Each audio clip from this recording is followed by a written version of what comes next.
Sue Minahan. Welcome to Talk Cosmos, the show where Sue Rose Minahan and her panel of guests bring you leading-edge astrology conversations through a journey of soul growth patterns connecting astrology's energetic cycles. Get ready to understand your path in the cosmic roots of the stars.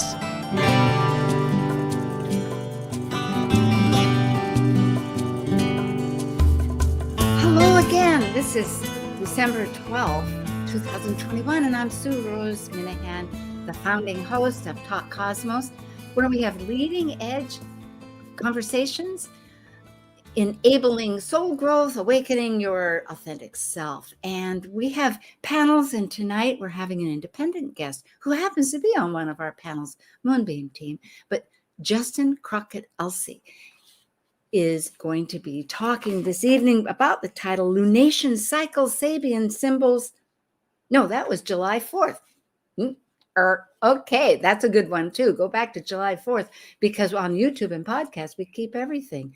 But tonight is going to be about the nodal changes coming up in January 2021, going into Taurus and Scorpio. It's an 18-month pattern, and the upcoming USA Pluto return that all astrologers, and if you haven't, you're hearing about it again, is coming up. It's a reset button. It's a big cycle, 248 years, and it hasn't happened yet for this relatively young nation, which we are in the United States.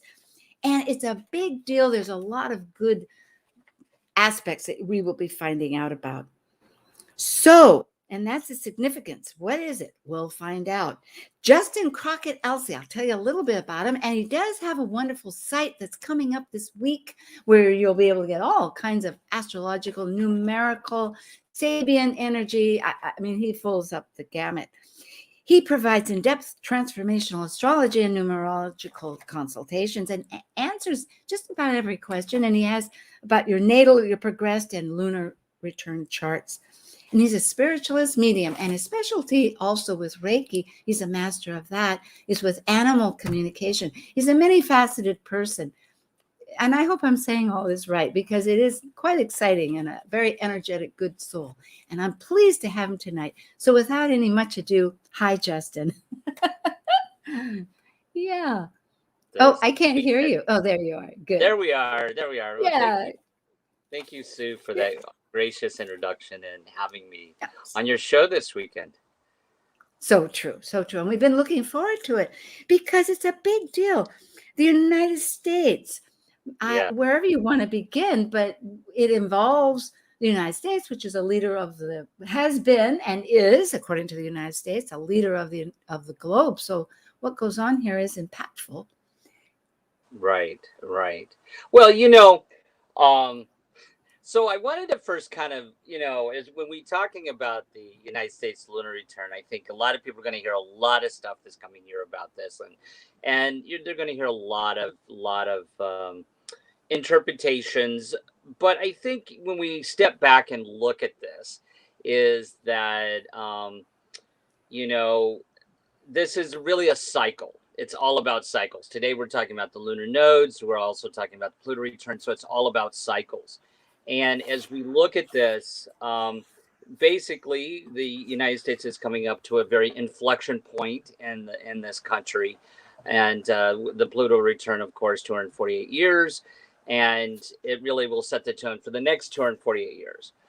But, when we look at the lunar return, or the nodal return, I'm not the nodal return, but the Pluto return, Pluto moved into Capricorn in 2008, right around the time that Obama was elected.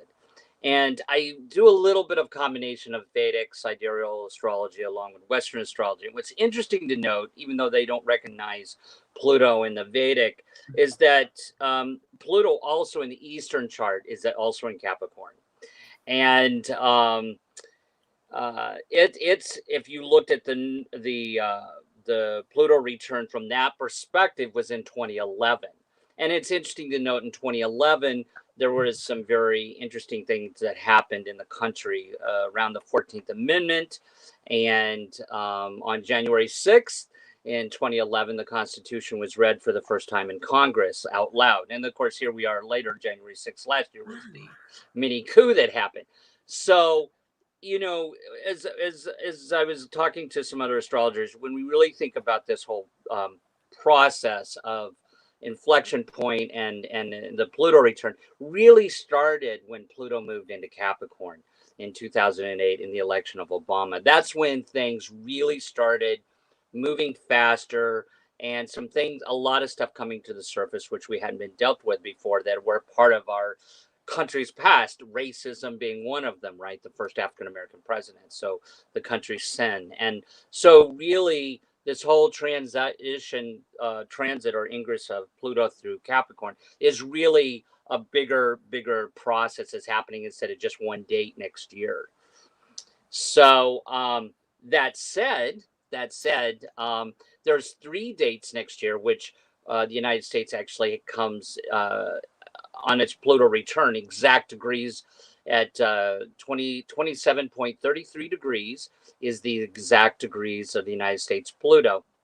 And the first time that will happen will be on, and I'll give you the exact date, so February 20th. And this is based in Washington, D.C., because that's where the capital is now. So the first Pluto return or conjuncting the natal Pluto will be on February 20th at 2:21 p.m. Washington, D.C. or Eastern Standard Time. What happens is then Pluto actually retrogrades next year on April 29th. And when it goes, as it retrogrades, it'll go back over it'll run right back roughshod over the Pluto again on July 11th, 2022 at 3:51 p.m. Eastern Standard Time. And then, of course, it goes direct October 8th.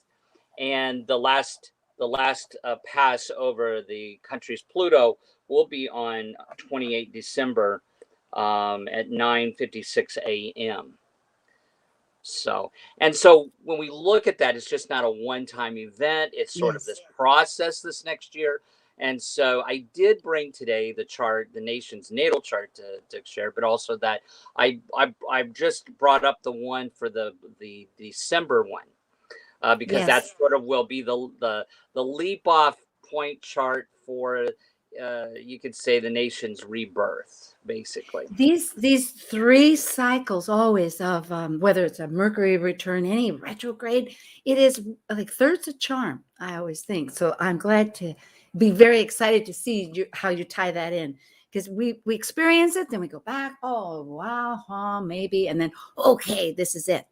So shall we? Are you at that chart? Which chart would you like to look at? Yeah, he's going to bring up the first chart, which is the natal chart. So one of the things too I want to talk about is really, you know, if we step back and think about this whole thing, you know, this past couple of years have been very difficult for a lot of people, of course, with this Pluto transiting through Capricorn, Pluto being the planet of death and rebirth, and it's been tearing up the structure with Capricorn. But, you know, and it's really kind of given us a taste for the future. You know, we've been, you know, our world's been rocked, the structure of our world's been rocked, but really, you know, this is really kind of the basis of our nation. Our nation was founded on rebels. Right? The nation was founded on this entrepreneur spirit. I want to do what I want, freedom, and a rebel type of spirit. So we were born at this particular time of history and got this front seat row to this very unique change in history, where we're seeing that inflection point with this group of rebels in this country. And it's really, we're born in a country that's all about change.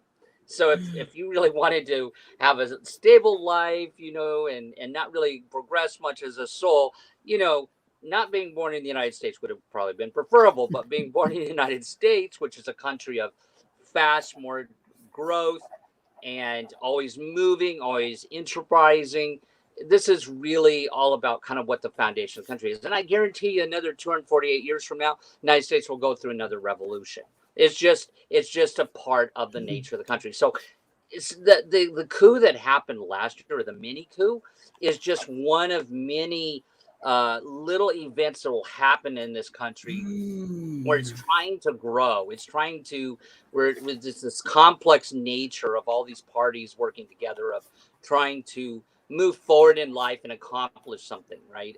As souls. And so this, just to let people know, that won't be the last time we see any type of coup or revolution in this country, because remember, after the American Revolution, we had a civil war. It's the nature of the country. It's the nature of this upreaching. As we look at the Sabian symbols, that 27.33 degrees Pluto in the Sabian symbols is this archetype of the pilgrims walking up through the steps of a mountain shrine. So it's sort of this, the essence of the soul of this country, which is sort of this upreaching. We put the first man on the moon, right?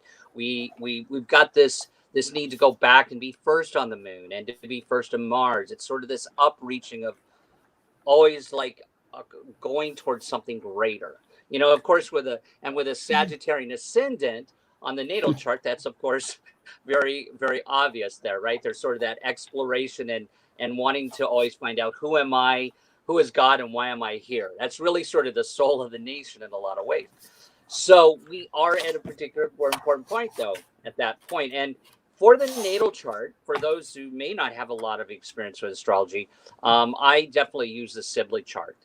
And this is, I'm just going to give you my kind of couple of thoughts on the Sibley chart. The Sibley chart was generated 12 years after the American Revolution. And it was done during that time. So I'm definitely not one of those armchair 200 years later astrologers trying to second guess history or rewrite history. I think the Sibley chart is valid, and it's a very good one, because Sibley actually, he was a Mason. He knew people back in that period of time, so he lived it. He lived in that time and had insight access into the timing of events and everything else. So I think the Sibley chart is very valid in that aspect.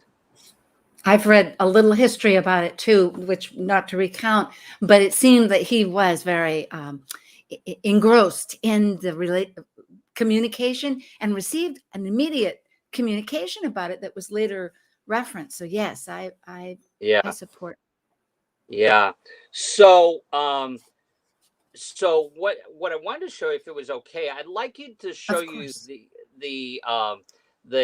so up here we have the USA chart. So just a couple of things about that as we know, we're a Cancer nation, and the ascendant is Sagittarius. And I should note that this full moon coming up this month is going to be the same exact degree as the United States ascendant at 12 degrees Sagittarius. Just food for thought. There's so many synchronicities and unusual things, and so many things to talk about, that we can only focus on one thing here. So the next chart I'd like to bring up is the one when the actual Pluto return happens at the end of next year. And that Pluto return. Justin, I am thinking, I'm glad you brought up about the full moon on the ascendant, because at 12 degrees, it does indicate that this is such a comment from the universe telling us as a nation, hey, what do we want to change about our opinions and that wonderful Sagittarius attitudes, that we have. It's a wake-up call. Yeah. So absolutely. And I think you've tapped into something there that is so indicative of the last 2 years. Last 2 years with the lunar nodes, and I'm going to tell you a little bit about that. The lunar nodes in Gemini and Sagittarius is really sort of this. People are really basing a lot of their emotions on their beliefs. And so, I think that's that moon on that ascendant. People are going to really move forward into the new year with their heart on their sleeve, basically, and that. So, irregardless, so this coming year, we do have that first conjunction in February, and then of course the second conjunction in July. But this third conjunction in December is, I think, probably the most important one out of all three of them. They're all three important, but this one kind of leaps off, because after this point, that 27.33 degrees won't be touched again for the next 248 years. So in this chart, though, on this Pluto return, and we'll show it here in a minute, we'll overlay it with the USA chart. But some unique things to see with this last Pluto return is that at the time of this Pluto return, Saturn is sitting on the ascendant, Saturn in Aquarius. So my take on this, and I'd love to hear your take on this, Sue, as well. But my take on this is really, this is really, whenever a person has Saturn on the ascendant, they'll tend to be more serious. There is a sense of responsibility here with this being Saturn and Aquarius. So we move forward in the next 248 years with, and I guess you could say this is a very positive thing, with a sense of transpersonal responsibility, a sense of responsibility to the collective. So I think that is a very positive thing. Um, the sun being in the 11th house, of course, with this last Pluto return, so there'll be a focus on, again, the structure of the collective, of the group. Um, the Pluto in this chart is going to be in the 12th house, the subconscious, the house of undoing. So and because Mercury is also right there conjuncted along with Venus, I think this is sort of more the psychological, psychotherapeutic uh, uh, theme of what's going on with the country, that we have to restructure the way our consciousness is and the way we're thinking about things as we're going forward. And the darker aspects of the Pluto in the 12th house. So that's a lot needing to be reassessed and go inward with what's going on. And I think because we do see most of the planets on the left side of the chart here, there is going to be more of a focus inwardly with the country, even though there'll still be an outward focus. There's going to be a lot more of an inward focus over the next 248 years.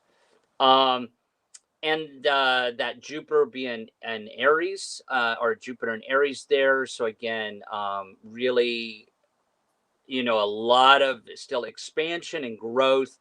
And of course that Mars is in Gemini and reaching out and connecting with the others.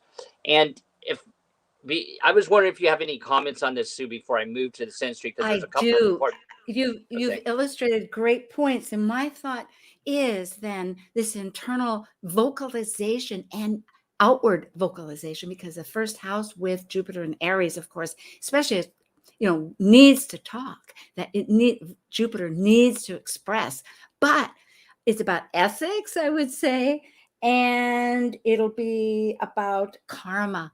So yes, isn't this going to be most amazing that maybe with the sun in the 11th, and as you say, having the therapeutic team there going with Venus and her Mercury, of course, the messenger, is so close together, that the theme will be about integrating more. Well, it'll be the two. Maybe people will start clustering in their own little like-minded groups of community, which is 11th house, of course, but also ideally opening up to the idea, breaking the conditioning to start taking some accountability Right, for the right, past. right. Thank you. Absolutely. Yeah, no, and this is why I think the next chart we're going to show you here is most important. Again, for folks, this is the last conjunction point as this 248-year cycle leaps off. So again, it's not the only conjunction next year, but it is the last one. So it's sort of the leap off point. So if we could show the next chart, we've overlaid on the inner chart, of course, is the U.S. Natal Chart, is the inner chart, and on the outer chart is the Pluto return in December. One thing I really want to show you here that I thought was pretty freaking phenomenal there is this Mars-Uranus conjunction in Gemini. That's pretty powerful. So again, this is where we could say this is what the next 248 years is, where we leap off from.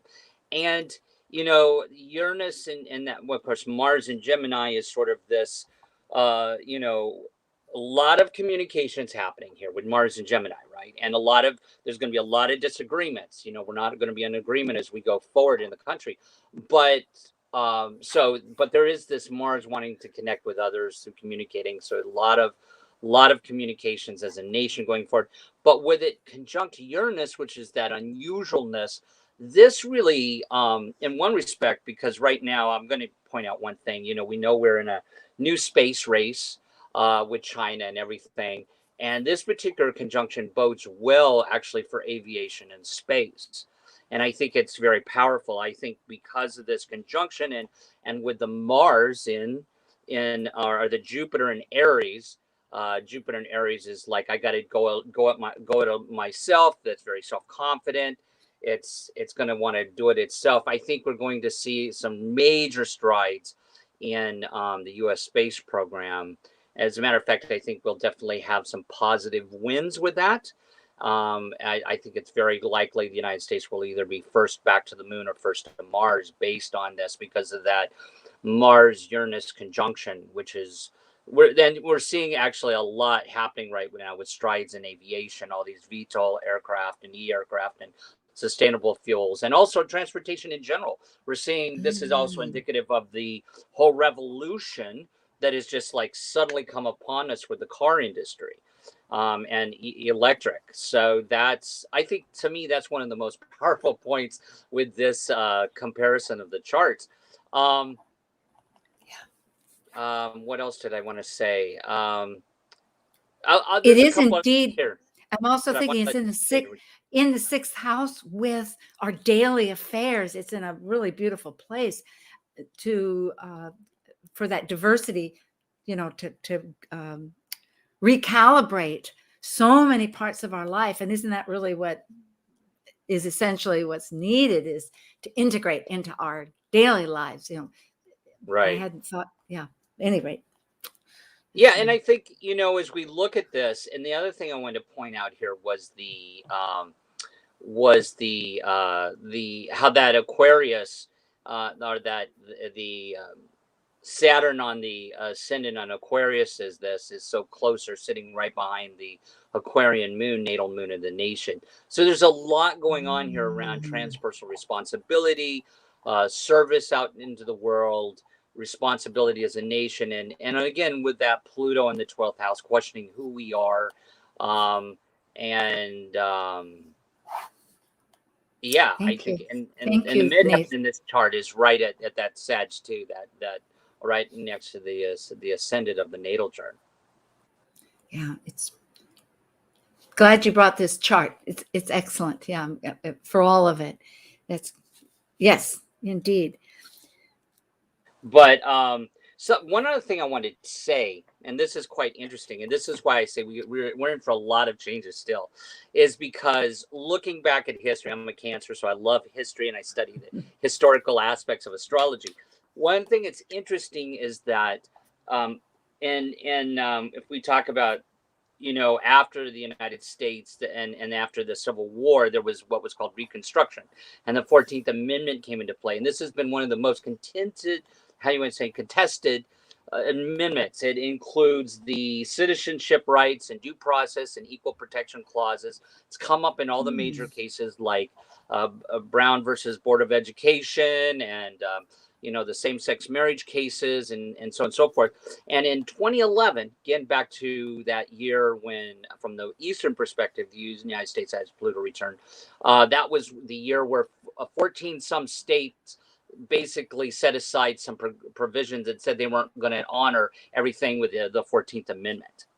So there's a lot still to happen in this country. And that was during the time of Reconstruction, July 9th, 1868 was when the 14th Amendment was adopted. And so there's still a lot of changes. I would say based on this, we're going to see definitely some changes in our government. I definitely think that we're going to have a lot of changes down the road in the country. And again, a large focus on, that 28 degrees, the Pluto is the large aviary. So there's going to be many voices in this country, many complex groups, from unions to police to the tech industry. There's so much going on, and it's going to continue. It's complex. So it's almost like we're on the roller coaster ride. Just hang on and find your calm center and figure out what your role is to play in this whole change. It's important. I'm glad you're mentioning this, because rather than a fear, which maybe stops a lot of people or even wondering how to get out there, the idea that it's our voices and how to put those voices out and how to find the people and the energies, because together that's what, like any system. Right. Yes.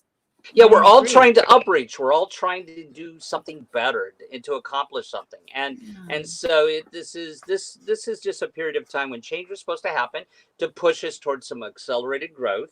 And so it's nothing to be scared of, but there is sort of this bringing some calm in your internal life, so you figure out, what voice do I listen to with these many voices in the country going on, and that inner voice, and what is my role in the upreaching as walking up that mountain shrine with the pilgrims, and what voices do I listen to, so. And there'll be many, and they'll keep changing our ideas, right? And that's what, Right. how we act. And that's, well, good I to also accept. think, because the Pluto's so close to the ascendant, I do think that there's going to be some change maybe not necessarily in the next 20 years, but there's going to definitely be changes in our government. Our government's going to look different 50 to 60 years from now, maybe even change in states. The country may expand, and maybe some rearrangement of states.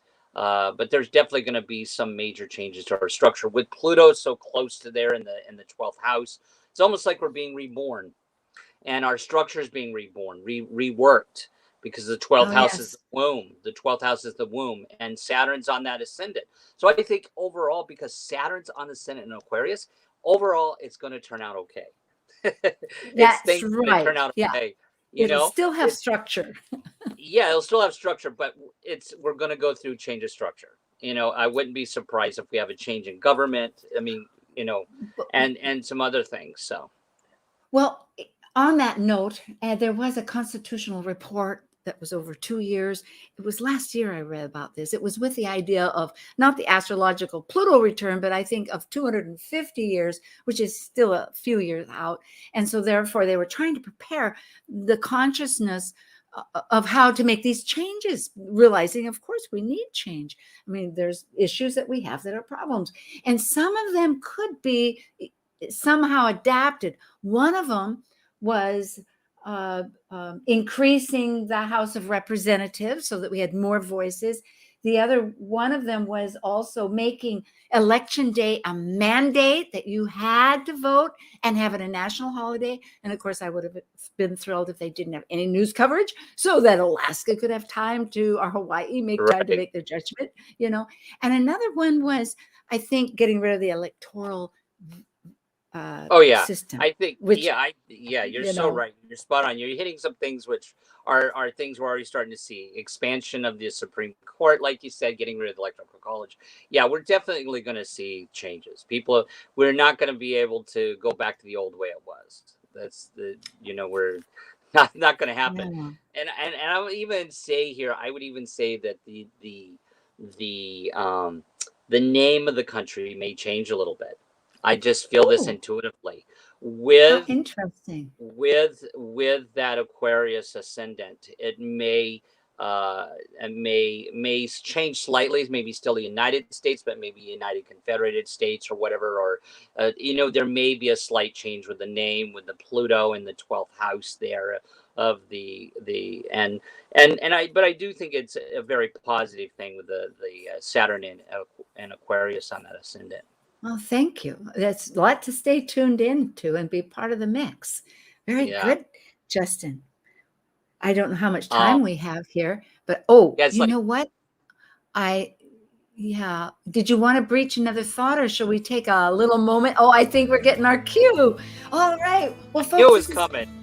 Yeah, we'll continue on. This is with Justin Crocket Elzie and Top Cosmos, and we're talking about the US chart for our Pluto return, and I think coming up with a nodal return, which is another 18-month cycle, and lots to be. Thank you so much, and we'll love to talk again. Stay tuned to come back. Thank you.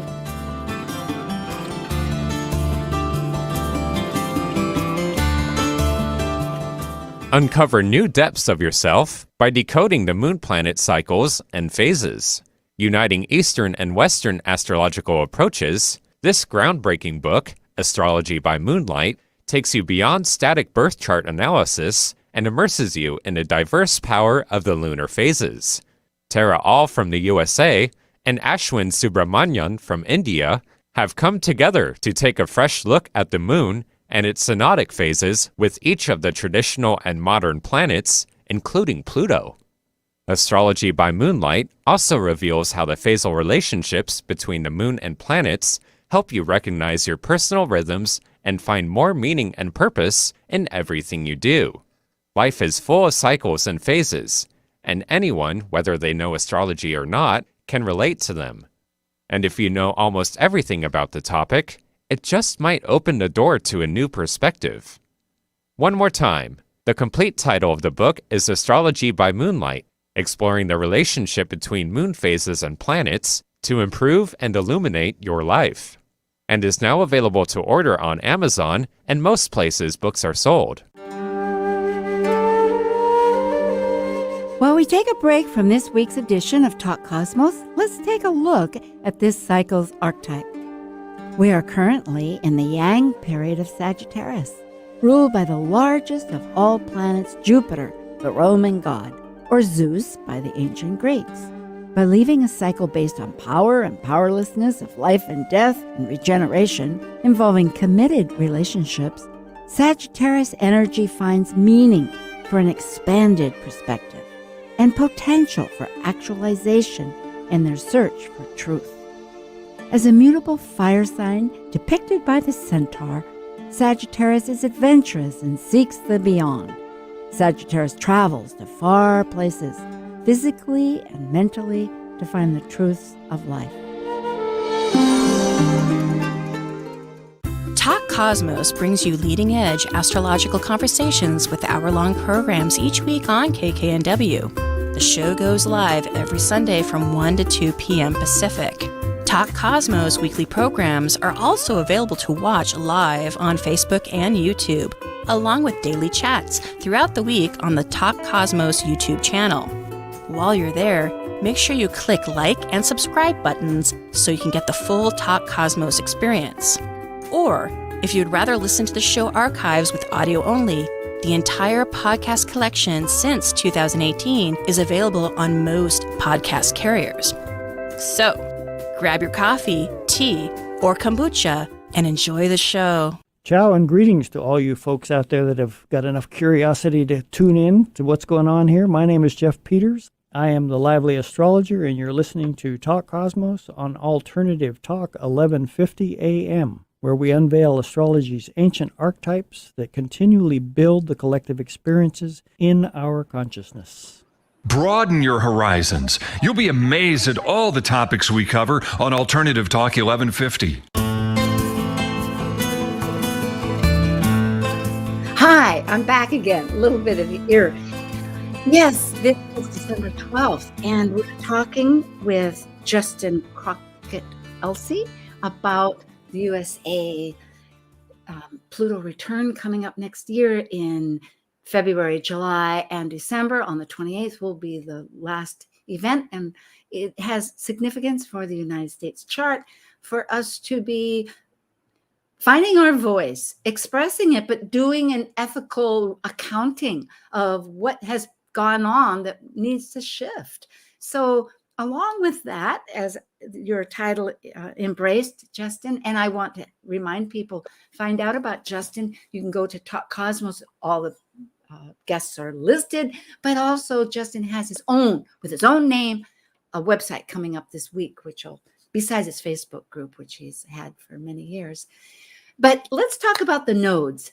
The nodes are shifting from our communication-based to that survival resource, occult base of Taurus and Scorpio in January, another 18-month cycle that is going to be so powerful. It seems that since the pandemic, that our mutual experiences have just deepened our relationship with what these mean. So I am all ears again. Well, so I want to also kind of bring this down into people's personal lives, the nodal changes. As you know, if people don't really haven't heard about the nodes are actually mathematical points in the sky that are related to the eclipses. When the moon and sun come in alignment with the earth, that's where we get, the node. So it's the crossing of the sun's elliptical path with the moon's elliptical path. And everybody has the south node, north node in their chart. And from an Eastern astrology perspective, south node represents what is innate to the personality, relation to past lives, and what you bring into this incarnation. And the north node is where you're needing to direct that energy to. So there needs to be a balance between these two energies in the chart. And it really does have a real insight into a big life lessons that a person's living or learning in this life. And for the past, as you pointed out, Sue, it is an 18-year cycle. And if anybody there is a numerologist, we know that we have a 9-year cycle in numerology, and this is actually connected to this.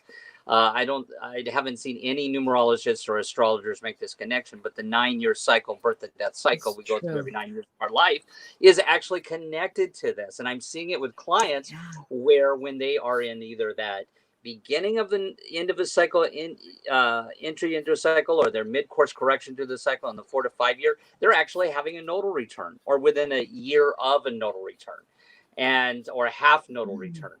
So when we experience these nodes that come back into our natal chart, either the half nodal return, which is the 9 years, half of that 18 years, or the 18 years, we go through some significant crossroads in our life and change. Usually people move, people make career changes. It's really interesting how it shows up in people's charts. So for the last year and a half, the south node has been in Sagittarius and the north node's been in Gemini. And this combination, the south node being in the sign of exploration, philosophy, beliefs, and brings in a real strong sense of freedom in people and being separate and being individual and being out there. And we see this in the collective happening. That's why this whole thing right now, where people are just wanting this to detach and get away from it all and kind of be free and separate, is part of this Sagittarian energy to explore their world. And if anybody here has anything in Sagittarius this year, they've had that south node run roughshod right over their planets in Sagittarius, and they've had some changes in whatever house that's in for them, because that south node has brought in change. It's really what we call a karmic suction planet from an Eastern astrology perspective. And of course, then the north node being in Gemini, it's been about communication of, this is how I feel, this is how I believe. And so there's been a lot of, a lot of mental energy going on, and thoughts and belief systems over the past year and a half here. And that's what we're seeing in our collective. It's all about how I think, my perception, my beliefs, what I believe versus what you believe. And very mercurial, because of course Mercury ruling Gemini. But now the nodes are now moving into Taurus, as you said, Taurus and Scorpio, which rule the 2nd to 8th house in the chart, which is the house of resources. And so the south node is moving from Sagittarius into Scorpio. So for those people out there that actually have your south node in Scorpio, north node in Taurus, this means that you are at the end of an 18-year cycle in your life. Point thing is to think about, what were you doing 18 years ago, right around 2003? What did you start at that time? What was happening in your life? And then 9 years later, in 2012, that was at that first ending of that 9-year end of that first 9-year cycle, that 19 years. And now, if your south node is in Scorpio in your chart, you're at that end of the 18-year cycle. And more than likely, over the last year and a half to the next year and a half, you are going through a lot of change in your life. And this is a really important period in your life. Now, if it's reversed and your south node's in Taurus, you're halfway through that current cycle. And again, you're still going through a lot of changes the last year and a half to the next year and a half.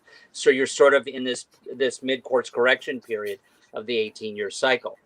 So that's how it can relate to us individually. And also, if you have anything in Scorpio or Taurus, at this particular time over the next year and a half, you're going to have the nodes conjunct with one of your planets. This is very, very important time. Very, very important time to pay attention to where those planets show up for you, or what houses are Scorpio and Taurus for you in your charts. Now, what it means for us on a collective level, because we're moving from the houses of Gemini and Sag, which is all about communications and belief systems and spirituality and belief systems and learning. Now we're moving into a period of where the nodes are moving into the houses of resources, possessions, money, because the second house is resources and values.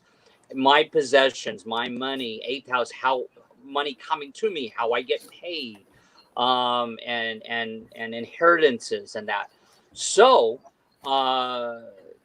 there's going to be now this shift of focus towards more of a materialistic, because Taurus, materialistic versus spirituality perspective in the astrology. Because if your nodes are between Scorpio and Taurus, Taurus being the accumulator, earth, materiality, materialism, versus spirituality, which is the Scorpio, which is about death and loss and renunciation and letting go and spiritual perspective. So there'll be more of a focus in the next year over the economy. And now we know we're moving into a period of a new election coming up. Again, large focus on money over the next year and a half because of this. And so how this can play out is that a lot of people are going to make it big over the next year and a half. A lot of people are going to take risks with money, because we know Uranus, which represents change and unusualness, is transiting through Taurus right now. So this is, again, why we're seeing a lot of stuff with cryptocurrency, inflation, a lot of changes in our resources. And then, of course, there's some minor ones we see through the collective, like there's some issues with resources, with certain mineral stuff towards batteries in that industry. And so there's a lot of stuff going on around the whole thing. But I do want to point out that when we look at this Scorpio and Taurus, that the planets that are important in this are Mars and Pluto as the karmic suction planets, meaning that's where the latent talents reside here with the Mars and Pluto, because they rule Scorpio, so that's where the latent talents, and where the distribution planet is, of course, is going to be Venus, which rules Taurus. So that'll be where drive and opportunities present itself. So if a person knows their chart, this is something to think about.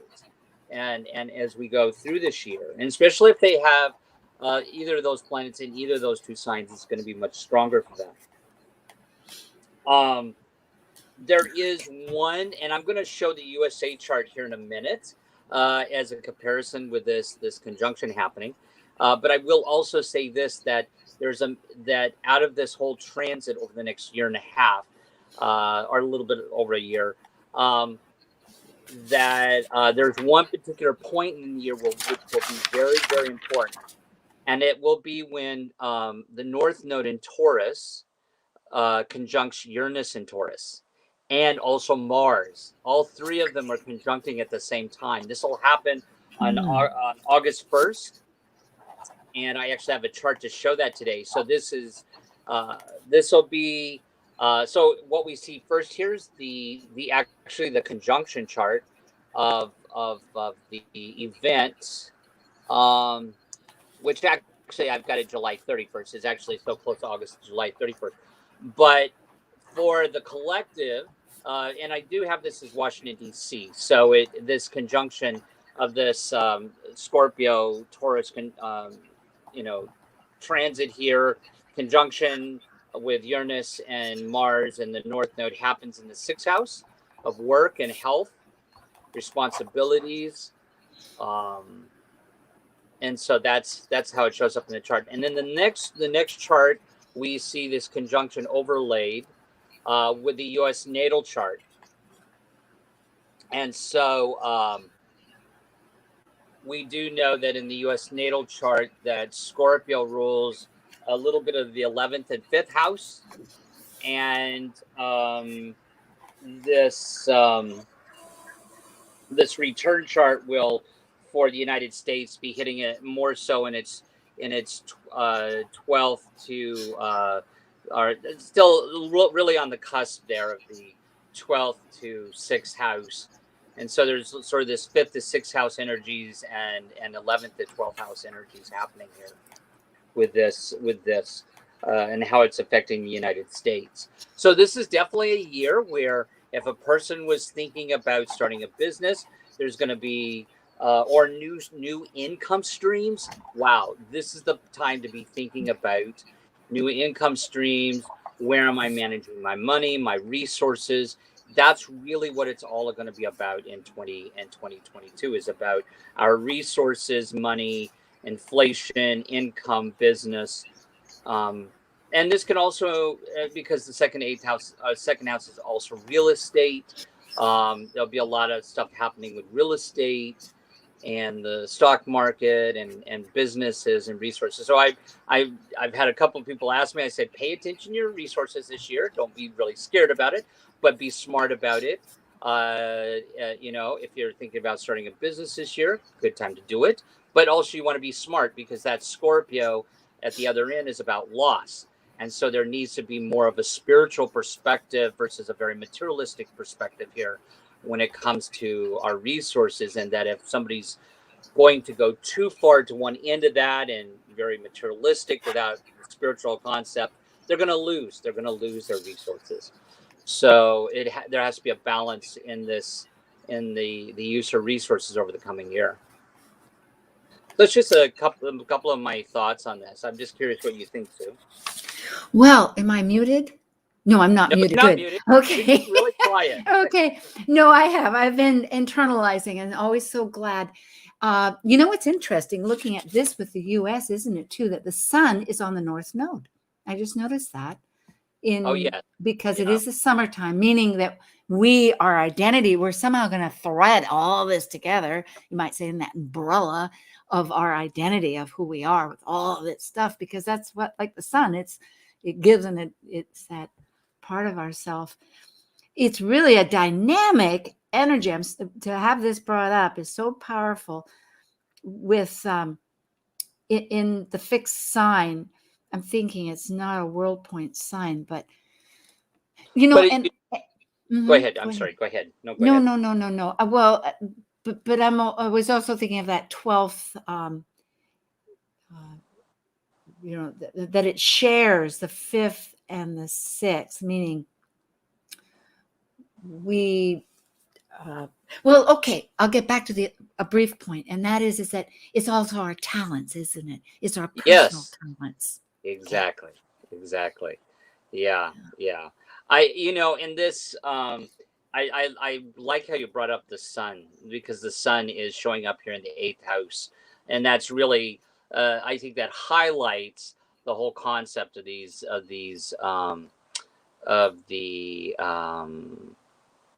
United States has its nodes in the 2nd to 8th house, and so here we have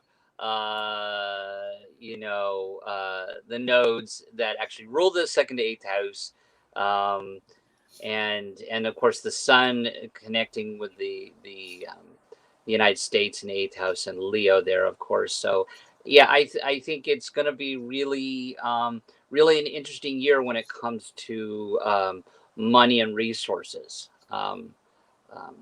I think that's really the focus. Yeah, maybe a new way of manifesting. I mean, you've been bringing this up before, what with the exact Pluto return, but we know also, and to identify with everybody, that it's a vibrational energy that has its pinpoints, but then besides that, change takes time.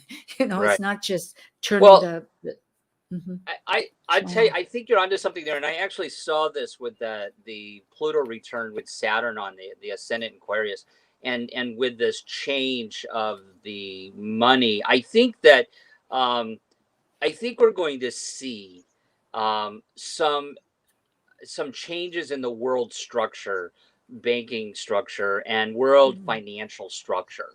And I think that the United States, if it steps up to the plate here, is going to have a unique role in possibly. I do see, even though we've had, in the U.S. Congress, this Build Back Better bill. When you look back at the Pluto return charts, there is a strong thing that points out that we could see another bill come in towards supporting people.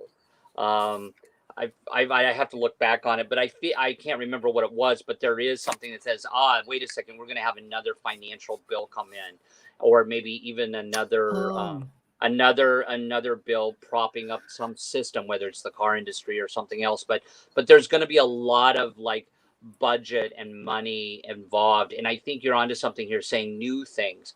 I do think there's going to be some new financial stuff happening, but I think it's going to be there to support the collective. Maybe even a new worldwide global financial system that helps countries, poor countries, that budgets money for poor countries, and vice versa. And internally in the United States, I think we're going to see a real focus on that divide in our country between the poor and the rich over the coming year. And I do see a possibility of a new bill, possibly. I'm not saying another. What do we call those things during the pandemic where we got those checks? Right. Disbursements of some kind. Yes, and they were very grateful. It was, yes. Yeah, but I think you're going to see some new dispersal system in the United States. It's very possible, based on certain needs of the collective. Well, so I think Venus is, and Venus here. I don't know if you were going to show again about the North Node with Scorpio, because this is in itself a keeper of looking at a point of power that's going to go forward in a lot of ways, especially in the fifth house with that North Node of the transiting North Node, in our survival, our security. Can we go back to the North Node chart, the one that was before this? Yeah. I was thinking, were you going to do the USA and the North Node chart? Is there one? Yeah, we have 3 minutes here. We just had that. Okay. Perfect. But you were speaking about. There was about Uranus. When Uranus, which is in a 7-year cycle, and it still has, I think until it started in 2008, and so it's going to go on 8 years. I can add this to 26. So I think 25, 20. Anyway, we have such strength. It's Leo, the fixedness of, and then look at that with Jupiter. That's going to be aiding that from our internal foundation. Oh yeah, it's trying, right? Yeah, there's power. Yeah, it's trying so much. Well, I want to thank everybody for listening always to Talk Cosmos. We want to engage you more. We're so glad to have Justin Crocket Elzie on Talk Cosmos. He's with the Moonbeam, which will be on this January 2nd, bringing in the new year. And also go to his website, and you can find that. We'll put it on his bio here, which is his name, Justin Elzie. That's Elzie with Crocket in between. And we've been talking about the big changes. We're all part of it. And of course, you're part of it too, all our listeners. And we thank you. And next week, we have another person that's going to be new. We have several new people on this Talk Cosmos. It's going to be Linda Barry. She's a vibrational astrology, talking about the solstice coming up. But Justin, and even when the music starts, we have about a minute. So recap thoughts. I think the thinking is that, I think we all got sort of adjusted to changes now and accepting changes a little bit in our life. And there's a lot of change going to happen. Just strap in and find your calm center and ride the roller coaster. And be part of it, right? I mean, somehow. There's some good things happening. Yeah, and truly, there's no judgment of how and where those are, as long as we're in the present and we're accountable and internalizing. Because if we are vibrational, which of course we are, it connotes, it spreads. Everything's going to be a no-brainer. Everything's going to be a no-brainer. Very good. Thank you, 1,000%. And happy solstice, everybody. Yes. Until again. Thank you for joining us on Talk Cosmos, the show where Sue Rose Minahan and her panel of guests connect soul growth patterns with the energetic cycles of astrology. Be sure to tune in next Sunday at 1 p.m. Pacific Time to continue your journey through the roots of the cosmic pathway.